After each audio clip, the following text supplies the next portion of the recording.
So yesterday was the first official day back for all staff developers, and it was a day of just having meetings at home, getting some of my resources and looking over slide decks that I have for sessions coming up this month.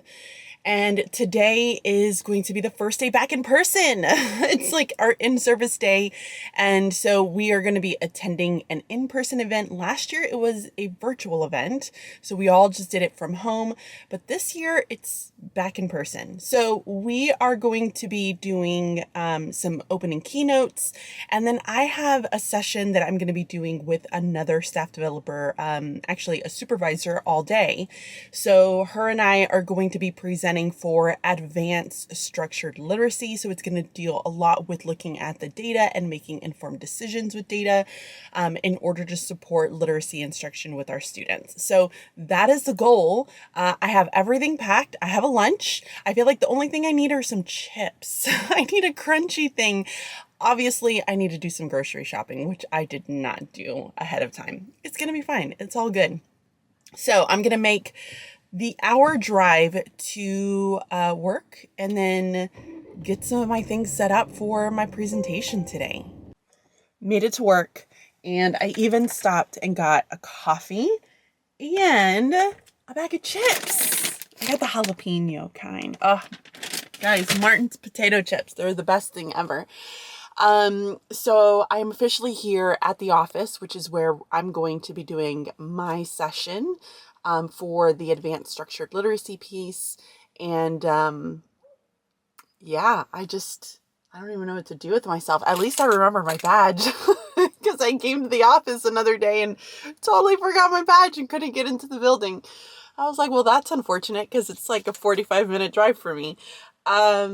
So one of the other things that I have going on this evening, which I'm going to share with you all, is that today I am doing a training for the Bridging Literacy community, and it's on vocabulary instruction. And I'm really, really excited about it because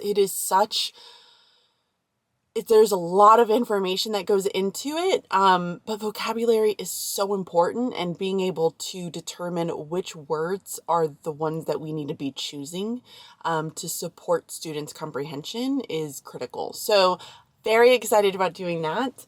And that's going to be at 7:30 this evening. So I do them later in the evenings. Typically I do like one a month, or like having like a Q&A. I try to mix it up, especially thinking about like really, really busy seasons for people.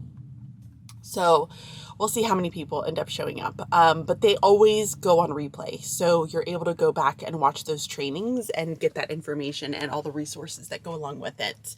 If you're not able to make it. So I'm going to be doing that this evening. It is a full day. And then I also have a full day tomorrow, but it's mainly meetings. So it's not as much as me having to present. Okay. I am going to get all my things packed up. I'm going to use my, foldable roller that I have. Thank goodness I put that in my car and I cleaned it out because I have a lot of stuff today. I'm going to pack it up and then get into the building and hopefully figure out where I'm supposed to be because I cannot remember for the love of me.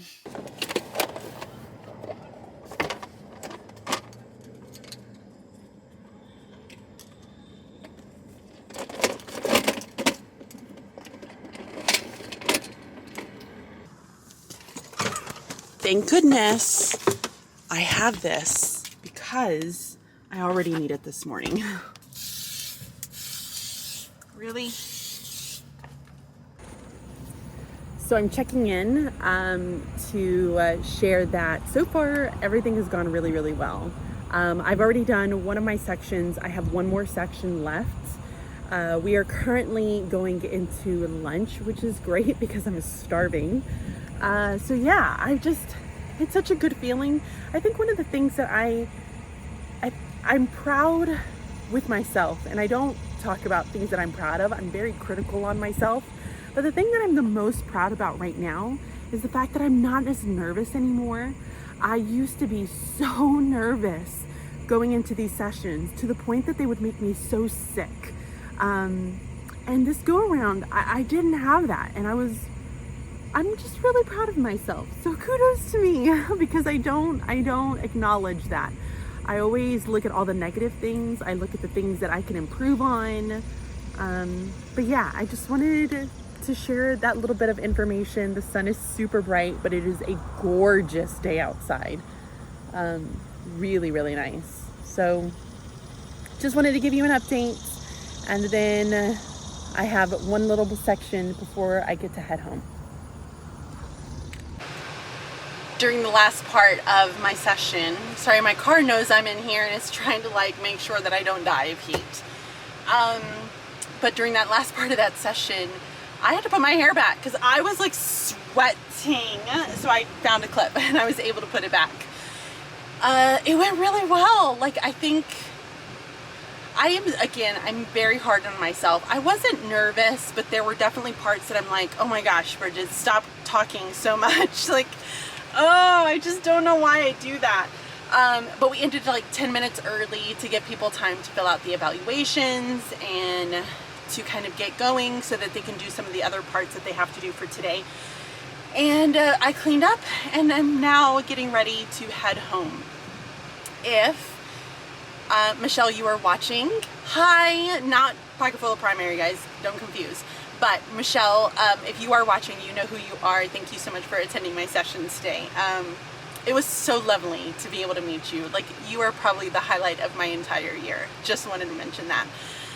So, finished up with that session. I'm a sweaty mess. I'm really, really hungry. The sandwich and chips just did not do enough for me today. So, I'm gonna call Trent, figure out what we're gonna do for dinner, and then get ready for my vocabulary session this evening. So, I'm gonna show you all the things that we're gonna be doing within that vocabulary session for bridging literacy. Okay, let's get this car started. Okay, so while I am on this side of town, because again, it takes me about 45 minutes to get to work, but while I'm on this side of town, I'm gonna stop and get us some Mission Barbecue. I've been on a kick for some Mission Barbecue recently, so I'm just gonna pick it up and then take it back home where we're just gonna be able to eat and kind of relax for a little bit. So that is the game plan. Guys, I'm feeling so tired. I don't know what I was thinking, scheduling a chat in the evening on the day of my first full day, like presenting back at work. It's going to be fine. I'm going to do this. This is going to be great. It's going to be wonderful. So I went through and I updated some of the slides. Now, I had a bit of a benefit here because I did this session for South Carolina when I went to go and present at a school district there. But I did it for secondary. Now, there's not a lot of differences when it comes to secondary vocabulary instruction and elementary vocabulary instruction, but I did want to tailor it to fit the needs of elementary a little bit more.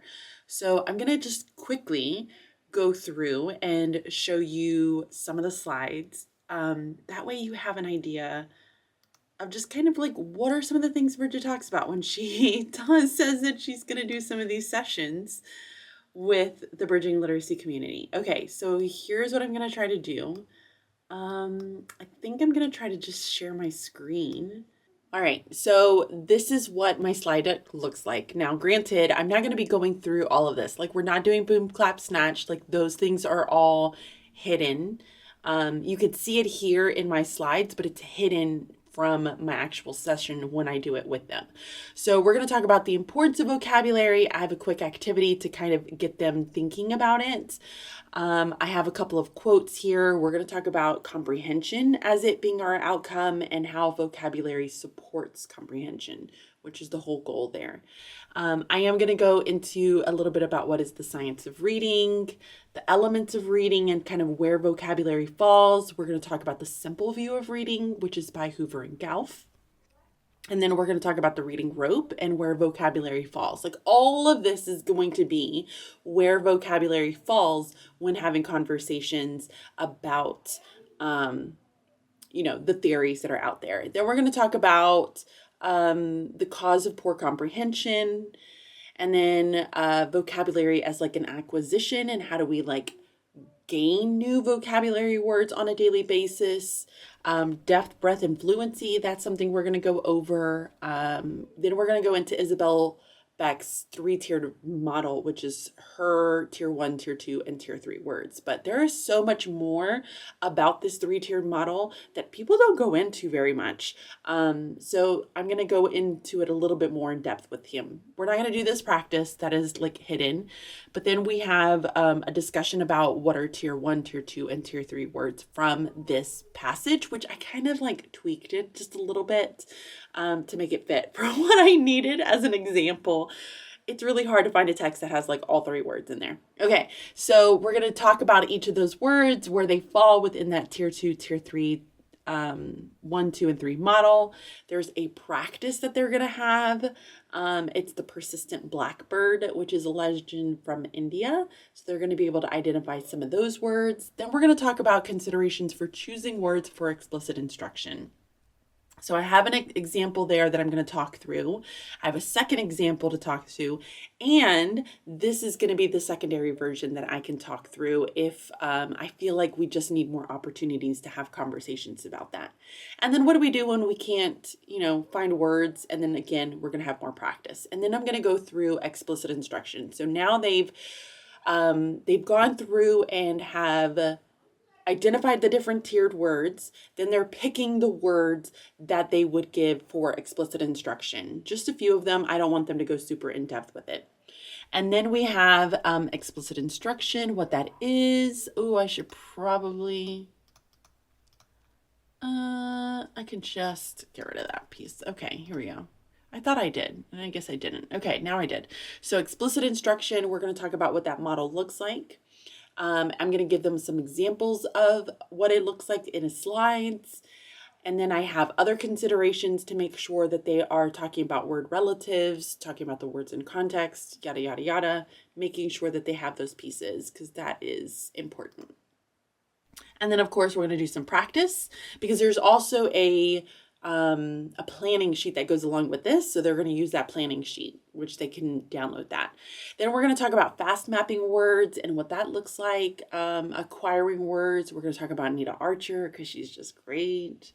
Focusing on that word consciousness and how do we develop those words, learning strategies that we can utilize, prefixes, suffixes. And then we're going to get into some of the activities. So we have shades of meaning, gradable, antonyms, word sorts, quiz trade, vocabulary bingo, all the good things. So that is going to be what we're talking about today. So I'm really excited. It is going to be a great evening. I need to pull out some of the activities so that way when I'm ready to show them how to build them and to do them with kids, I have the manipulatives with me. So I need to go down and grab those. But I wanted to share something that I talk about it sometimes, but I don't talk about it all the time. So one of the things that I have mentioned before is that I have Hashimoto's, and it is just a journey having Hashimoto's. Like, I am getting better, but it's not always perfect, but I am also not on meds. But my mother-in-law sent me this right here. It's called Daily Glow. And it is a vitamin. You take 4 of them in a day. So 2 of them in the morning. They recommend 2 in the afternoon. I haven't started it yet. However, I am going to be starting it tomorrow. And she said this accompanied with like a better diet, which means no processed foods, which that is so hard for me, should help me with my Hashimoto's. So we're going to see. I'm going to start trying these out. And maybe towards the end of me doing Vlogust, I can share a little bit on some of the changes I am hopefully going to be able to see when it comes to that. I would love if this could get rid of my brain fog. I hate it when I have brain fog because I just feel stupid and I don't like feeling stupid. So I'm going to start trying these out tomorrow morning. I'm going to go and grab my things, get those all set up, refresh myself because I feel tired. I look tired. I understand that. And get ready to do my session in like 45 minutes. I got 45 minutes before we start. So I forgot to get any form of a clip on camera. I may end up just adding some clips here of just some of the session and just some of the conversation that was had in that in that video. So it went really, really well. As you can tell, I'm probably very, very tired. I don't feel like I'm making any sense whatsoever. But great conversations. It was wonderful to be able to see them so excited about the content itself, and they were very appreciative of everything. So I'm just happy that we are done. It is late. I am exhausted because I had to get up so early to be able to get to work, and my battery's about to die. So as part of that session, there were a few things that we ended up doing. I talked a lot about the practice. We had some practice opportunities with the text to be able to identify some tier 2 words and then decide which words we were going to explicitly teach. And then I gave them a planning page that I made for explicit instruction for vocabulary. That way they have something to help plan out how they are going to explicitly teach the vocabulary words that they selected from the text. And then I shared some activities, which some of these activities are inside of the community, but I wanted to share them here quickly. One of the things that I do with students is called Shades of Meaning, where you give synonyms to students and you can put them into like groups of 3 or 4, but you give about 5 to 7 synonyms of a word. And then students then have to place the words within an order of the highest level of emotion to the lowest level of emotion of that word. They have great conversations around them.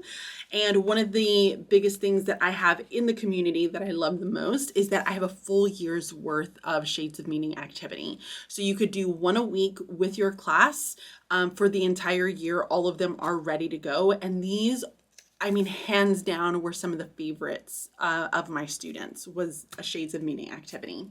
Then I also showed them a gradable antonyms, which is pretty similar to Shades of Meaning. However, you have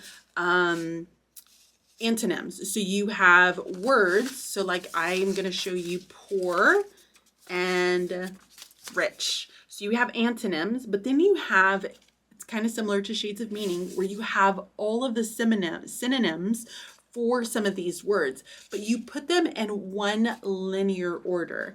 And so it just gets kids thinking about the order in which you would put the words and the relationships and the type of emotion that it evokes. Very, very good. We talked about another activity, which is called Quiz Trade, which is very popular, but I had some of the cards here for what they look like. And I do provide templates and things like that for the community members. That way they can create their cards to go along with the text that they are using inside of their classrooms. So Quiz Trade is another really good one. And then the next one that I showed them was this one. Where you can pull words from a text that you are reading, and the words don't have to have relationships. Like you can see nature, community, curious, wise, respect, so on and so forth. They don't have to have any rhyme or reason. It's not that you explicitly taught it, but what you could do is get kids, if there's a lot of really good vocabulary words in there, get kids thinking about categories that they would put these in. So it's a word sort. So all they would do is in groups, they would have conversations about the different types of categories and how they would categorize those words. So they might categorize it based on the part of speech. They might categorize it based on like the definitions and the qualities.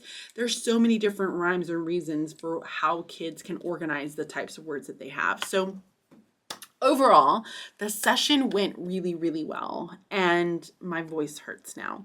So I hope that you guys enjoyed this. This was a long day, and you were with me all day long. So I hope that you enjoyed this, this quick little video here. I would love it if you would take the time to go ahead and give the video a thumbs up. Subscribe if you have not already, and hit that notification bell so you can get notified when I upload a brand new video. Thanks so much for watching, guys. See you next time. Bye. Are they watching for periods? Are they pausing? It's like how they read a passage. And then we have comprehension, which is the goal that we're looking for. And I love that it actually looks like a little football goal under there. That was not intentional. But that is our goal that we want students to be able to achieve. So I wanted to share a few of the theories that are out there when it comes to reading instruction. So when we think about all of these areas that cause deficits in reading comprehension, I want to show it to you in almost this continuum of reading deficits. And so if you look at the continuum itself, if I'm looking at this, what are those tier one words that you would immediately identify? Now, I don't want you to go so basic and thinking, oh, it's it, or to, or as. I want you to go a little bit dig a little bit deeper into what would you identify as a tier one word. Anybody want to try putting those in there? What would you identify as a tier one word? And I want you to think of it as, what are those words that I'm just going to have in everyday conversation? What are words that I might say talking with somebody? Those are going to be the one. Yeah, absolutely. Strange, chores, loud, down, would. Absolutely. All of those are great tier one words. All of those are great tier two words. Yeah. So calories, I would definitely say are going to end up being like a tier three word. I would agree. I think that it could be either way, but because it's so specific to the type of shell that it is, instead of them just saying a small shell, I would say it would probably be a tier three. So I agree with you, Dusty. I would call it a tier three word. Here's how it would read. The narrator is devoted to Sylvia. Okay. Everybody get that word? Number 4. Although entrenched in a jealousy that causes inevitable problems, only a sobering revelation, that essential detail, saves him, his marriage, and his wife. How, like, did that just blow your mind? That blew my mind. Like, all of those vocabulary words, because they were so critical to that plot line, they could then turn that around and then utilize that in a summary. And even though this is more of a secondary example, it's still something that can be utilized even with elementary. Getting kids to take that tier 2 language, those tier 2 vocabulary words that are essential to understanding the plot, and helping them then put it into writing so that they're using those terms. We so often, as literacy teachers, want to see kids expand their vocabulary and use that vocabulary in their writing. This is the way to do it.